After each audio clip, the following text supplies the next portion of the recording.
What's going on YouTube? It's Teach back again with another video, and today I'm giving you at least one reason for optimism for all 16 AFC teams. We'll do the same thing for the NFC side later on in about a week's time, but this is a great video and I love being optimistic. I'm a pretty upbeat person, so this time of the year as well, everybody has a reason to be excited for next NFL season and a reason to be excited to see their favorite team back out on the field and, trying to work towards a successful season. And, kind of even at that point, a successful season is a different goal in mind for everybody. So, the Buffalo Bills, a successful season ends with you hoisting the Lombardi.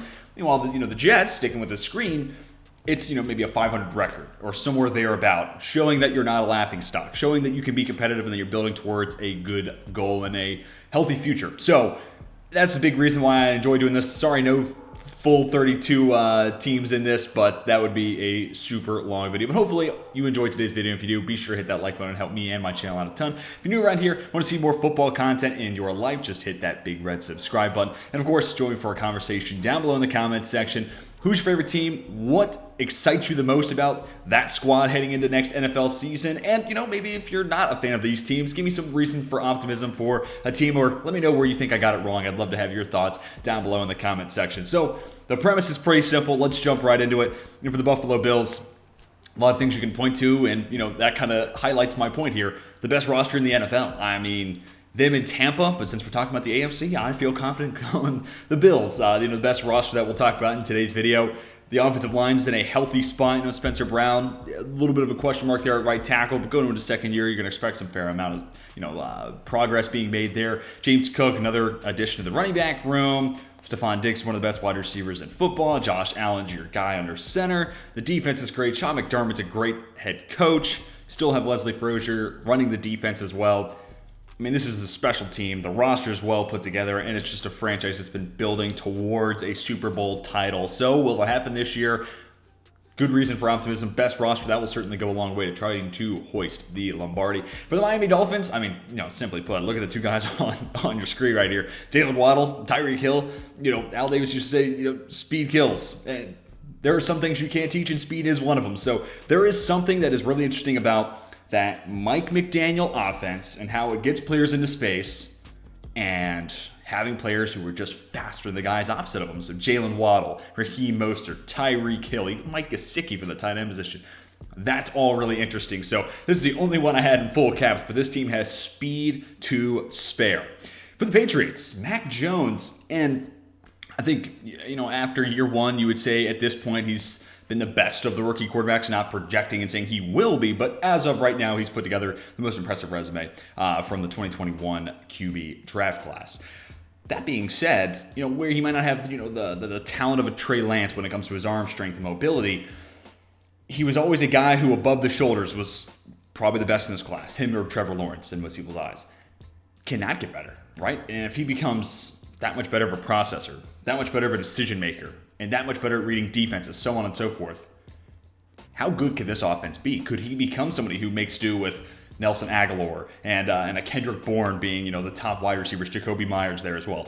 Could he become that good at processing to where it doesn't really matter who's on the field? He'll just slice a defense because he knows how to read it, he knows how to get somebody else open, or he knows where to put the football, give his receiver the best chance.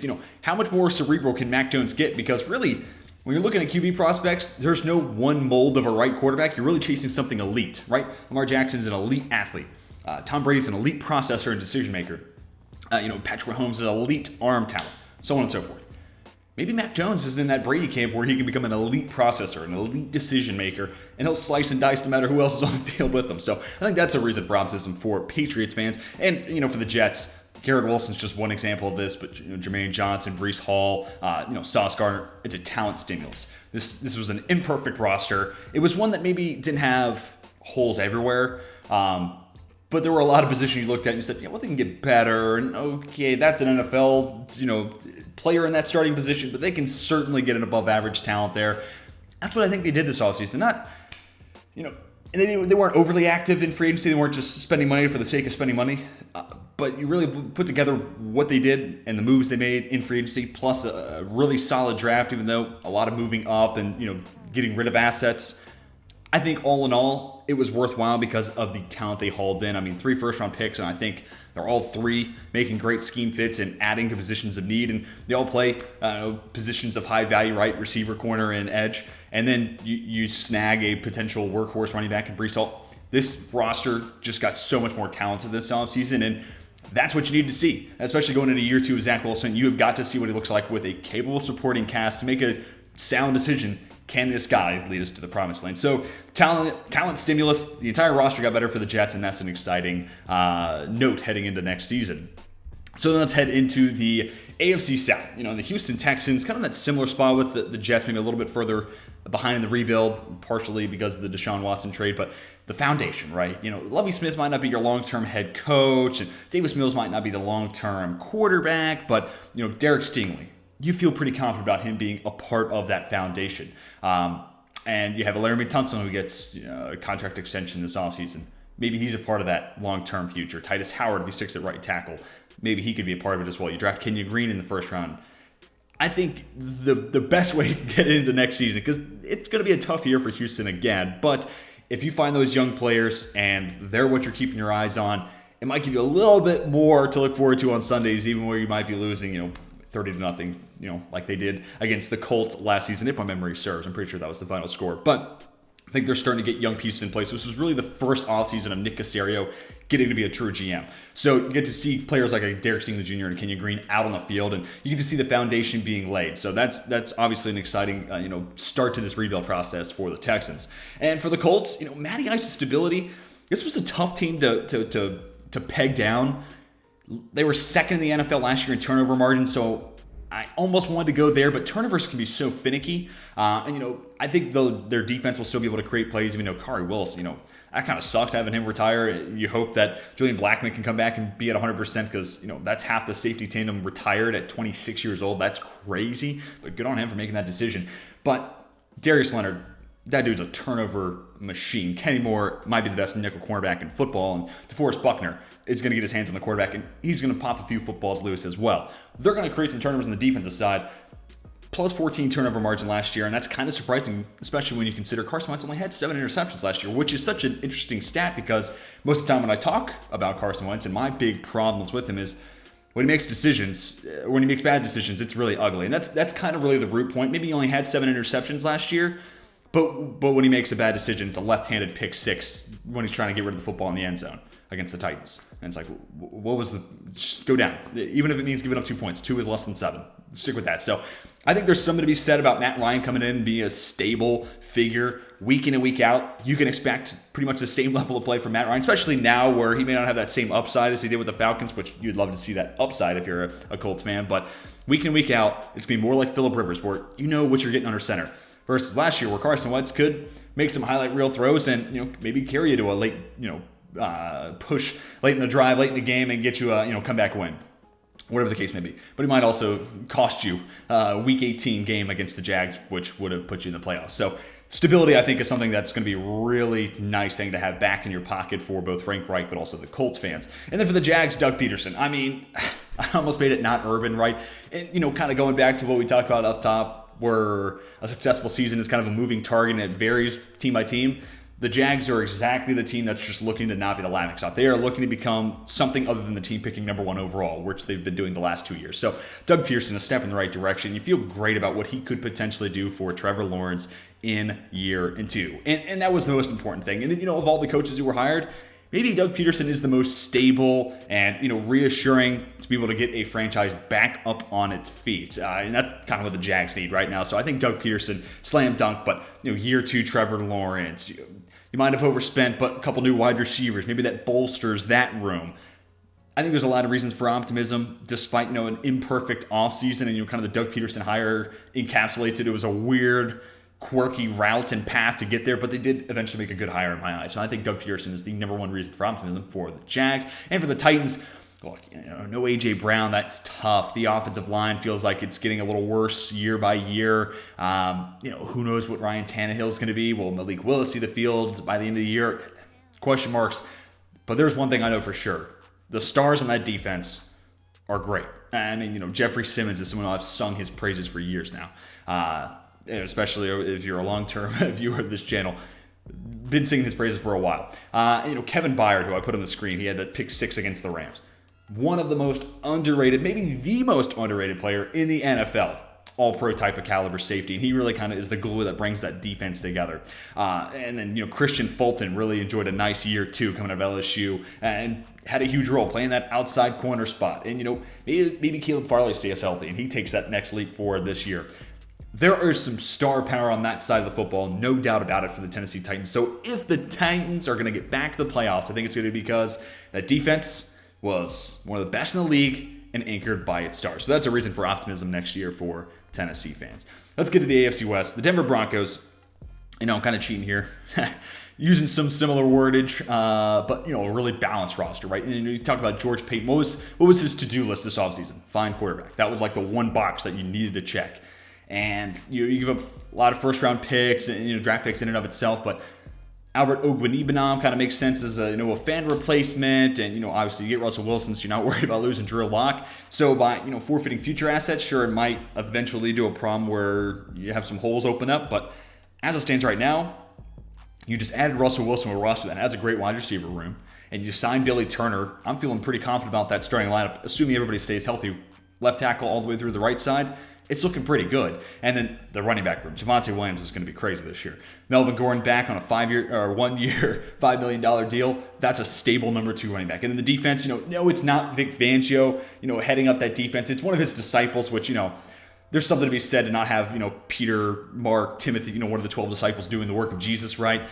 But that being said, schematically and, technically speaking, it should be pretty damn good. And then you look at the secondary, Pat Surtain heading into year 2. You still have one of the best safeties in football in Justin Simmons. In some people's eyes, he's the best safety in football, right? So you might not have Bryce Callahan, and also ton of credit, Ronald Darby. When they signed him and Kyle Fuller last offseason, I said, well, they wasted their money on Darby, but Fuller was a pretty good signing. Turned out to be the complete opposite, so what do I know? But I'm feeling really confident about that secondary. Plus, you sign a Randy Gregory to pair up with Bradley Chubb. You also drafted Nick Benito. You still have Malik Reed, who I think is a pretty solid player. The pass rush will be there. The secondary is good. Might not be Vic Fangio, but in principle, the defense should be pretty similar. Russell Wilson, receivers, offensive firepower. This is as good a roster as there is. And again, George Paton, his offseason to-do list was find quarterback, and they got a really good one.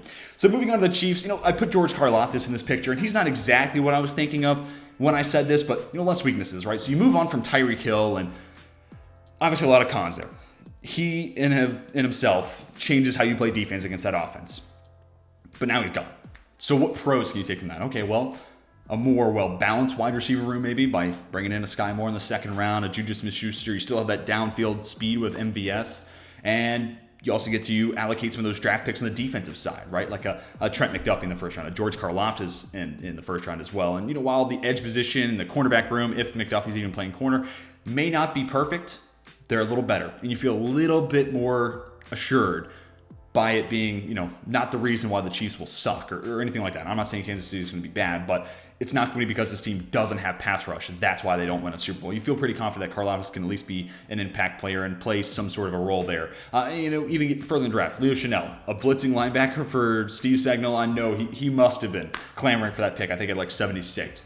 I just think all in all, this team, while they have to work through what the offense looks like without Tyreek Hill, it allowed them to open up some doors and fill out the roster more completely. So you lose some heavyweight, some superstar, gravitas in Tyreek Hill, but it fills up some holes and makes me feel a little bit better about the roster 1 through 53. So and that's kind of the challenge of being a good competitive football team through multiple decades, right? We saw the Patriots have to do the same thing with Tom Brady. Sometimes it's relying on superstars, and sometimes it's just having a really sound starting 11 on both sides of the football and being as deep and as complete a roster as possible. And I think the Chiefs may have lost a superstar, but maybe improved their roster as a whole.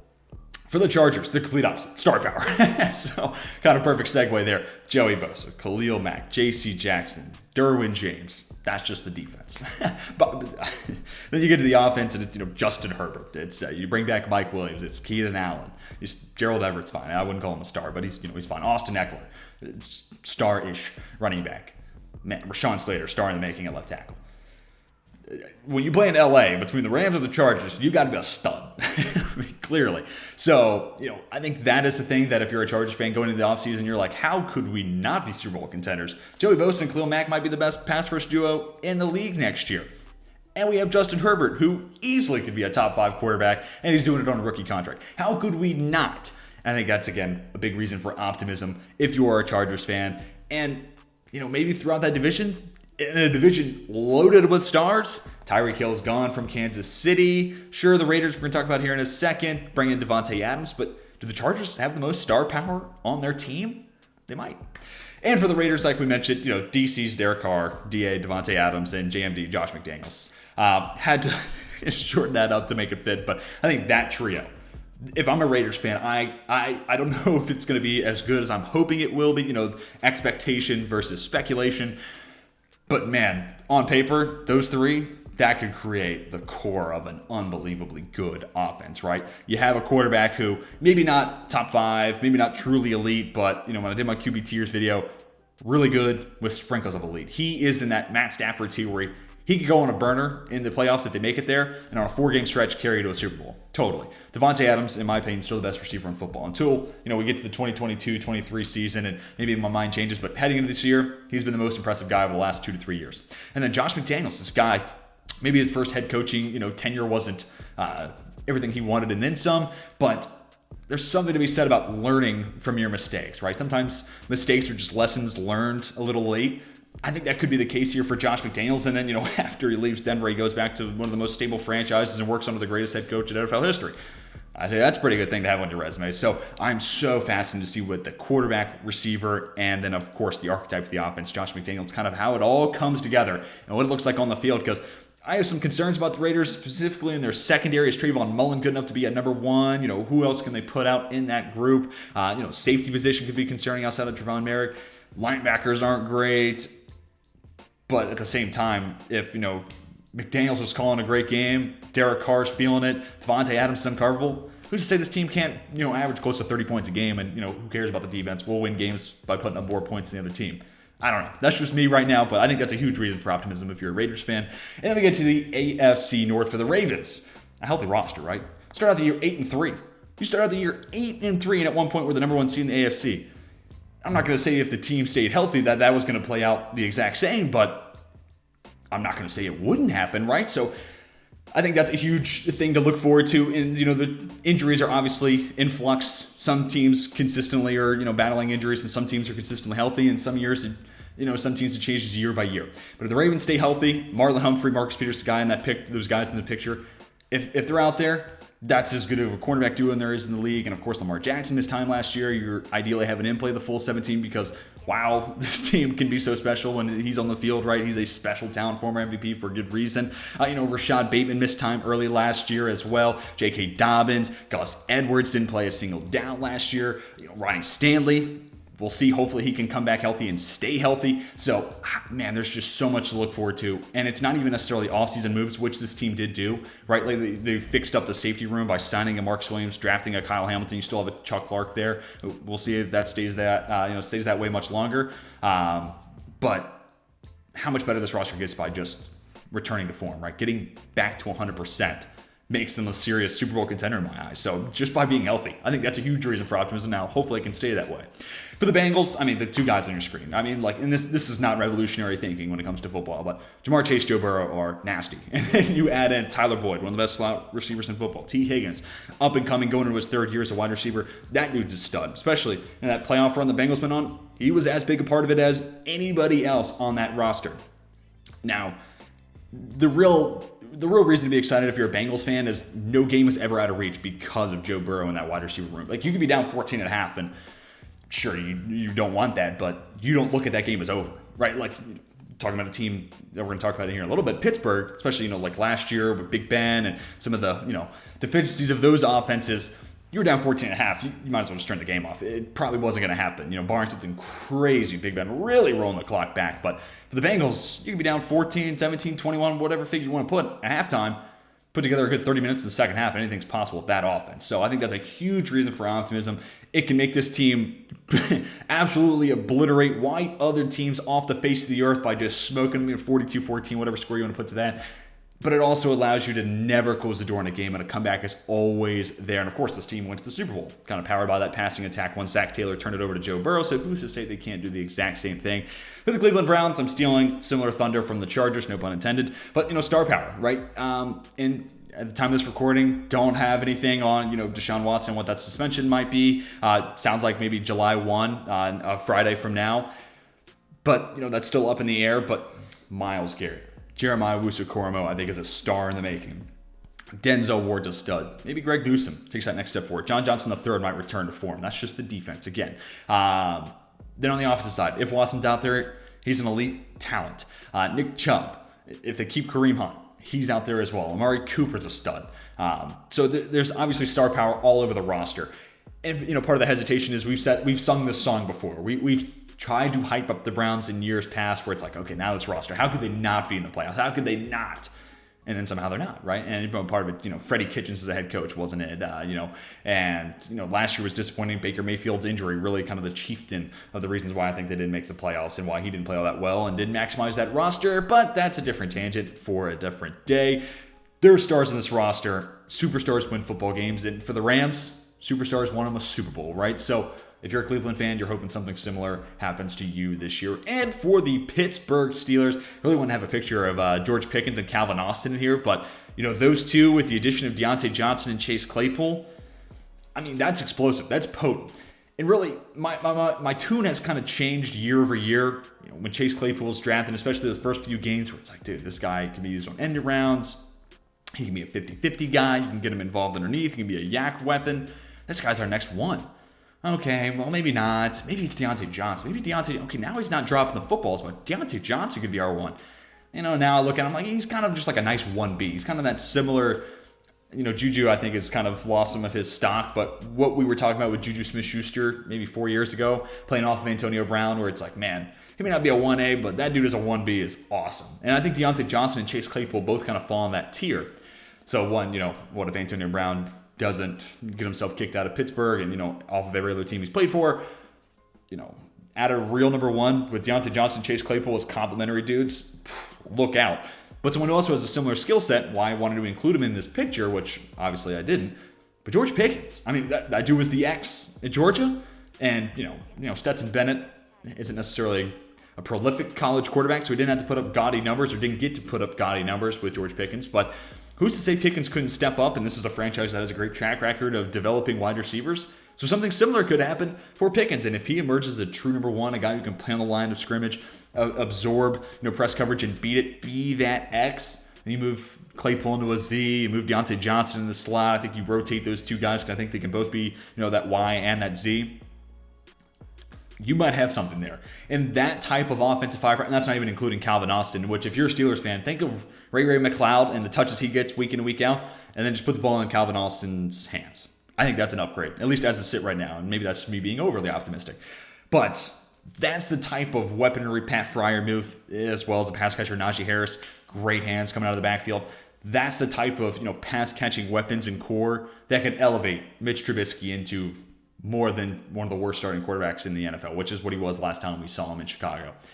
Or, elevate a rookie quarterback who has faults coming into his rookie season, and can he overcome them? Well, I think that pass-catching core could certainly go a long way in trying to do just that. So the pass catchers, for sure, got to be the biggest reason for optimism in my eyes heading into next season for the Steelers. And that's, they have a great pass rush as well. You obviously lose Stephon Tuitt to retirement, bring in Larry Ogunjobi, figure to be a one-on-one replacement there. Maybe not totally in production, but anyways, I digress. The pass rush is great, but I think the pass catchers is really what separates Pittsburgh and could take them into, maybe exceeding the expectations that I think this team will hit heading into next season. But that's going to do it for my reasons for optimism for the AFC side heading into the 2022-2023 NFL season. Tell me what you think down below in the comment section. If your favorite team was in this video, tell me why you're excited to see them out on the field again next year. And maybe if you think I'm wrong, give me another reason for optimism for any of the 16 teams we talked about. Hopefully you all enjoyed today's video. If you did, be sure to hit that like button and help me and my channel out a ton. If you're new around here, want to see more football content, just hit that subscribe button. That's going to do it for me. Hope you all have a fantastic rest of your day. And until next time, my name is Tej, and I'm signing off.